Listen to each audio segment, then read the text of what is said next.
Conversa de bastidor com Bela Megali.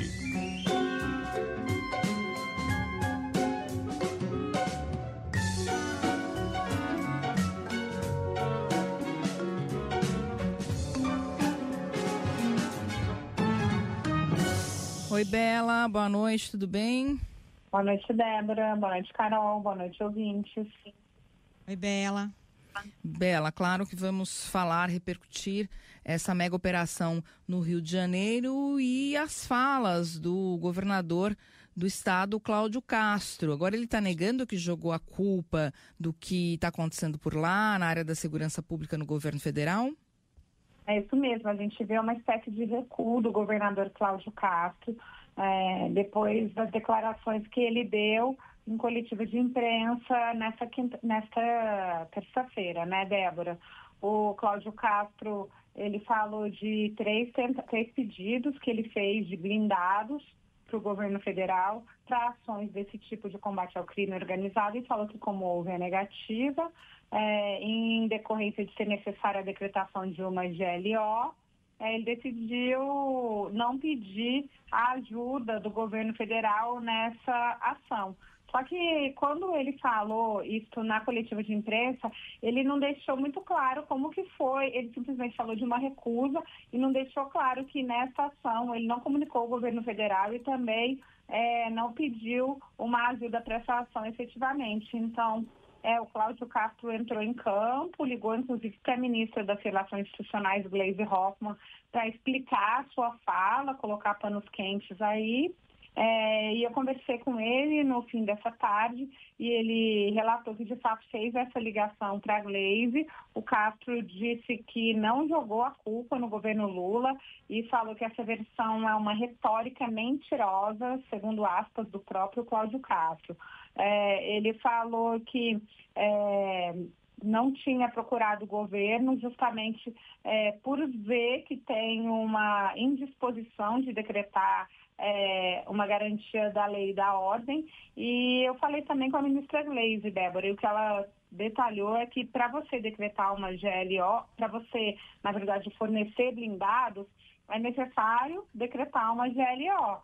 Então, de fato, foi esse o motivo da negativa, mas falou que não quer entrar em uma disputa com o governo do estado do Rio de Janeiro, que a prioridade do governo federal é o combate ao crime organizado, e a ideia é poder achar uma solução para que o governo coopere com essas ações, mas a Gleisi destacou que é necessário cooperar desde o início, que o governo quer atuar também na área de inteligência, se possível incluindo a Polícia Federal, e não só nessa área, nessa fase mais ostensiva da operação de combate ao crime organizado.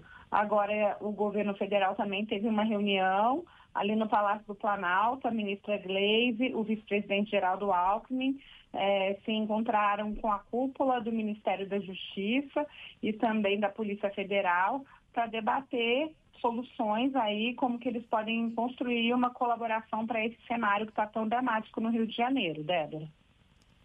Ô, Bela, mudando um pouquinho de assunto, falando de eleição, o que a gente pode falar sobre os cálculos do governo, do presidente Lula, a respeito da candidatura da oposição, mais especificamente da possibilidade do governador Tarcísio concorrer à presidência? Carol, o presidente Lula está recalculando a rota ali sobre quem será o seu principal adversário político em 2026. Ele estava praticamente convencido que o Tarcísio de Freitas ia ser o seu principal adversário e agora o Lula já está reavaliando isso.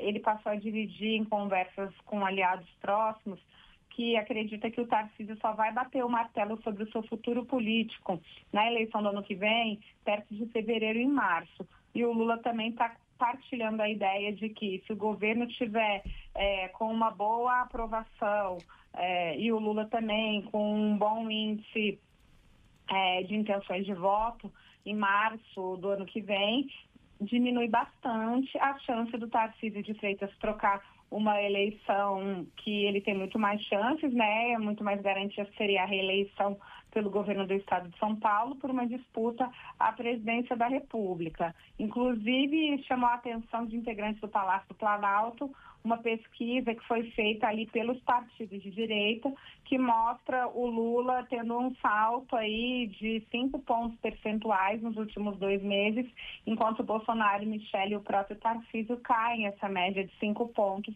nas intenções de voto. Então, tem essa leitura do presidente Lula de que o principal adversário que ele pode encarar em 2026, hoje tem a chance de não ser Tarcísio de Freitas se as pesquisas continuarem favoráveis ao governo federal e ao Lula. Bela Megali, muito obrigada, viu? Um beijo e até quinta-feira. Obrigada, Débora, Carol, os ouvintes, e até quinta.